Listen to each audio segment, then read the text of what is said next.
శుక్లాంబరధరం విష్ణుం శశివర్ణం చతుర్భుజం ప్రసన్నవదనం ధ్యాయేత్ సర్వవిఘ్నోపశాంతయే అగజానన పద్మార్కం గజానన మహార్నిశం అనేకదంతం భక్తానాం ఏకదంతోపాస్మహే.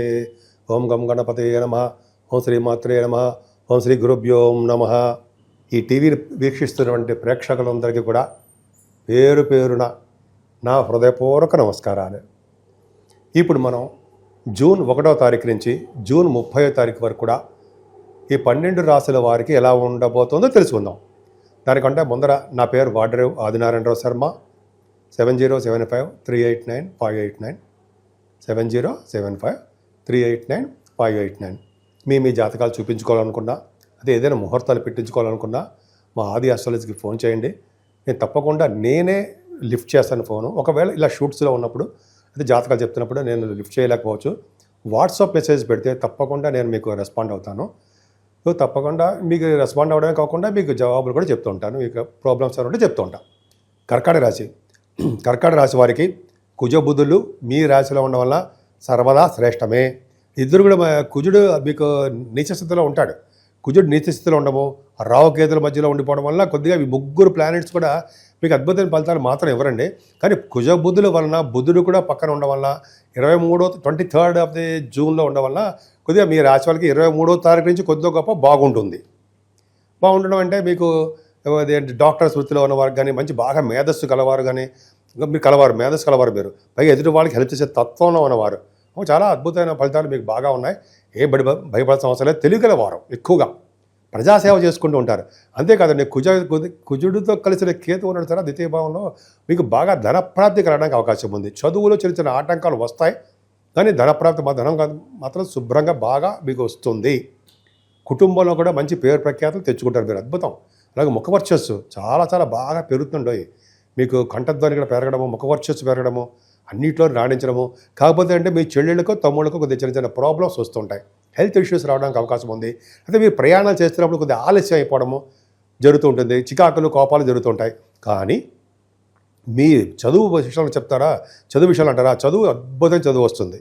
ఎందుకంటే గురు ప్రభావం వల్ల చక్కటి చదువు మీకు విద్య వస్తుంది. కష్టపడి చదవాల్సిందే. అంతేకాకుండా మీ తల్లిగారి యొక్క ప్రేమాభిమానాలు చాలా చాలా నిండుగా మీకు బ్రహ్మాండంగా ఉంటాయి. అంతే కదండి, సంగీతం మీద బాగా ఇష్టం కదండి మీకు, అవునా? సంగీతంలో మీరు బాగా మేటి అనిపించుకుంటారు. కొంతమంది డైరెక్టర్స్ ఉన్నారు, సినిమా డైరెక్టర్స్ ఉంటారు, సంగీతంలో బాగా నేర్చుకుంటారు మీరు కదా. వాళ్ళకి చాలా అద్భుతమైన ఫలితాలు ఉంటాయి. అవకాశాలు వెతుక్కుంటూ వస్తాయని సందేహం లేదు. గురు ప్రభావం కదా, గురుబలం. అంతే కదండి, మీకు రైతులు కూడా ఉంటారు. రైతులకు కూడా ఈసారి ఈ నెల మొత్తం కూడా వాళ్ళకి నష్టం రాదండి, ప్రాఫిటబుల్గానే ఉంటారు వాళ్ళు. పైగా వానలు కూడా బాగా పడతాయి కాబట్టి వాళ్ళకి రైతులు కూడా ధనప్రాప్తి కలుగుతుంది. అంతేకాదండి, మీరు ఏదో గృహాలు కొనుక్కోవడమో, లేకపోతే ఆభరణాలు కొనుక్కోవడమో, బంగారు ఆభరణాలు, అయితే వాహనాలు కొనుక్కోవడం, ఏదో మొత్తానికి మీకు ఒక అవకాశం జూన్ నెలలో మాత్రం ఉంది. అంతే కదండి, ముఖ్యంగా మీరు సంతానం విషయంలో ఏమాత్రమో ఇబ్బంది పడరు. 5th house lord 5th house చూసుకుంటాడు కదా, పుత్ర సంతాన యోగాన్ని కలిగిస్తాడు భగవంతుడు. కృష్ణుడు సుబ్రహ్మణ్యుడు కుజుడు కదా, మంచి అవకాశం ఉంటుంది. స్టాక్ మార్కెట్లో బ్రహ్మాండంగా మీరు సక్సెస్ అవుతారు. ముఖ్యంగా స్పోర్ట్స్ రంగంలో అండి, కుజుడు అంటే స్పోర్ట్సే కదా, స్పోర్ట్స్ రంగంలో ఆరితేరిపోతారన్నమాట మీరు. ఎందుకంటే బాగా ఫైనాన్షియల్గా బాగా డబ్బు సంపాదించుకోవడము, స్పోర్ట్స్ రంగంలో ప్రైజెస్ సంపాదించుకోవడము, ఇవన్నీ కూడా గుర్తింపు దక్కడము, గౌరవం కూడా చెప్పుకోవచ్చు. ఇది చాలా బాగుంది. స్పోర్ట్స్ రంగంలో రాణిస్తారు, స్టాక్ మార్కెట్లో రాణిస్తారంటే చెప్పినట్టుగానే కవులుగా, అంటే రచయితలు కవులు అంటారు సరే, వాళ్ళు కూడా మీ బ్రహ్మాండంగా ఉంటారు. ఏదేమైనా ఆరోభావం అంటే గురు ప్రభావం వలన మీకు చక్కటి ఆరోగ్యవంతులుగా ఆరోగ్యవంతులుగా ఉంటారని, శత్రుభయం లేకుండా అందరూ పరమ మిత్రులుగాను ఉంటారని, అలా చాలా అదృష్టంగా ఉంటారని మీకు చెప్పచ్చు. సేవకాజనం కూడా ఉంటారండి మీకు. కాకపోతే ఏంటంటే మీకు 7వ భావాధిపతి అయినటువంటి శనీశ్వరుడు కూడా కర్కాటక రాశి వారికి భాగ్యంలో ఉన్నాడు. భాగ్యంలో శని మీకు మంచి చేయడానికే ఎక్కువ అవకాశాలు మీకు బ్రహ్మాండంగా ఉంటాయి. అక్కడ చెప్పుకుందాము. ఏదైనా వివాహాలు శుభకార్యాలు జరగడానికే మీ ఇంట్లో అవకాశాలు ఉన్నాయండి. కానీ అష్టమంలో ఉన్న రాహువు కాలసర్పదోషంలో కూడా ఉన్నాడు. అష్టమంలో ఉండడము, కాలసర్పదోషంలో ఉండడం వల్ల మీకు హెల్త్ ఇష్యూస్ బాగా ఉంటాయి, జాగ్రత్త చూసుకోండి. అయితే దూర బంధువులు చిన్న ప్రాబ్లమ్స్ రావడానికి అవకాశం ఉంది. కానీ ఆ రాహుకి గురుదృష్టి ఉంది, అది గొప్ప అదృష్టం అండి. అంటే ఎటువంటి పరిస్థితుల్లో అటువంటి అనారోగ్య సమస్యలు వచ్చినా సరే మీరు భయపడాల్సిన అవసరం ఏం లేదు. మీరు అమ్మవారి పూజ చేసుకోవాలి. దుర్గా అమ్మవారికి కానీ మీకు ఏ దేవత ఇష్టమైతే ఆ దేవత, ముఖ్యంగా దుర్గా అమ్మవారు. ఎందుకంటే గురుదృష్టి ఉంది కాబట్టి ఏ ప్రాబ్లం ఉండదండి, హెల్త్ ఇష్యూస్ అనేవి రావు, చక్కగా హ్యాపీగా ఉంటారు. భాగ్యస్థానంలో శని ఉన్నాడు కదా, భాగ్యంలో శని ఉన్నాడంటే సప్తమాధిపతి అయ్యాడు. అంటే ఏంటి, జనరల్గా ఏంటంటే ఏం చెప్తా ఉంటాం మనం, భార్య గారు కానీ విదేశీ పర్యటన కానీ తీర్థయాత్రలు కానీ చేస్తారని చెప్పి ఇక జనరల్గా మనం చెప్తూ ఉంటాం. పైగా డబ్బులు ఖర్చు పెట్టేటప్పుడు కూడా చాలా జాగ్రత్తగా ఎక్కడ అవసరం కాదో జాగ్రత్తగా చూసి ఖర్చు పెడతారు. అలాగే శనీశ్వరుడు మీకు జలతత్వ రాశిలో మీన రాశిలో ఉన్నాడు కాబట్టి చెరువులు బావులు తవ్వించడము, అలాగే తటాకాలు అంటాం కదా, బావులు తవ్వించడం వల్ల గొప్ప అదృష్టం ఉంటాయి. అలా చేయడం వల్ల గొప్ప అద్భుతమైన ఫలితాలు ఉంటాయి. ఇంకా చెప్పాలంటే తండ్రికి సంబంధించిన వారితో ఎందుకన్నా మీకు విభేదాలు వస్తుంటాయి, ఇది ఇష్టం ఉండదు కొన్ని సందర్భాల్లో. అది ఒక చిన్న బాబాయ్లన్నా కొంచెం చిన్న ప్రాబ్లం కొంతమందికి ఉంటుంది, అలాగ ఇష్టం ఉండదని. కానీ ఏంటంటే శనీశ్వరుడు వలన ఉన్నతమైన విద్య దూర ప్రాంతాలకు వెళ్తారండి మీరు.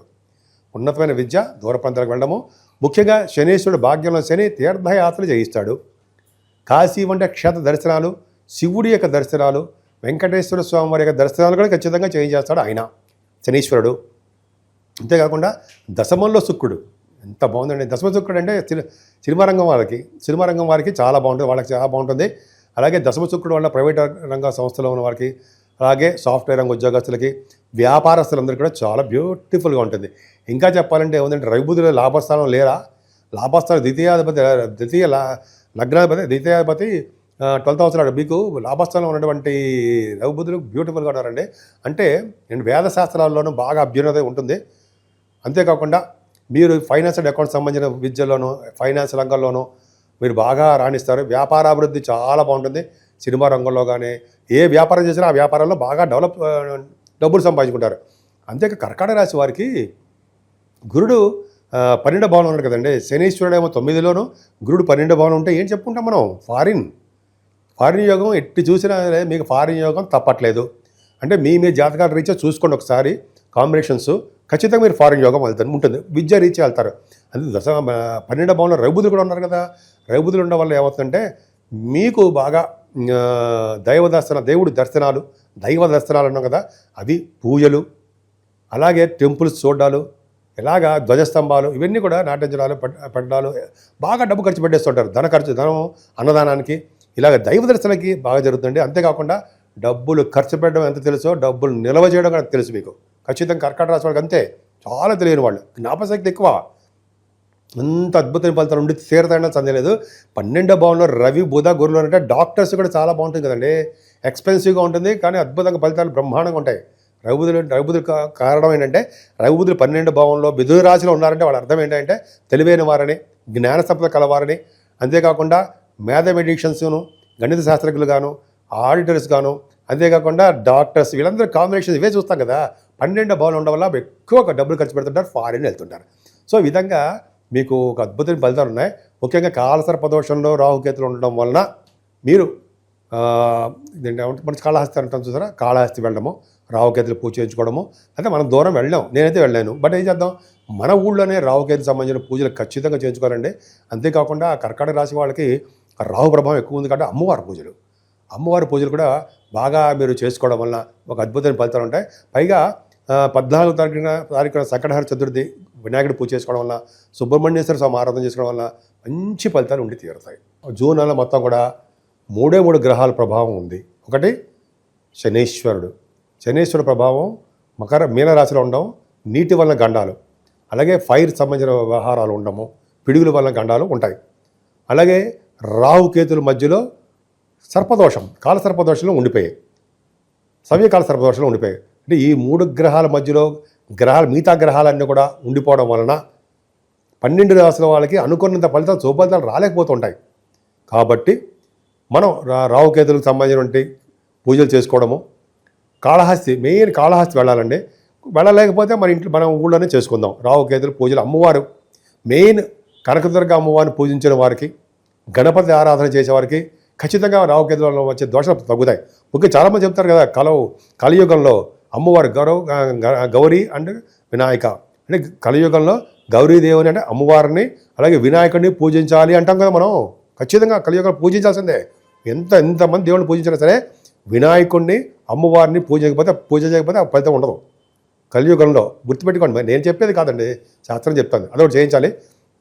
అలాగే శనీశ్వరుడికి తైలాభిషేకాలు బాగా చేసుకోవాలండి. చేసుకోవడం వల్ల మీకు బాగా కలిసి వస్తుంది. ముఖ్యంగా ఆంజనేయ స్వామి వారిని, వెంకటేశ్వర స్వామికి దీపారాధన చేయడం, అఖండ దీపారాధన ధ్వజస్తంభం దగ్గర శనివారం.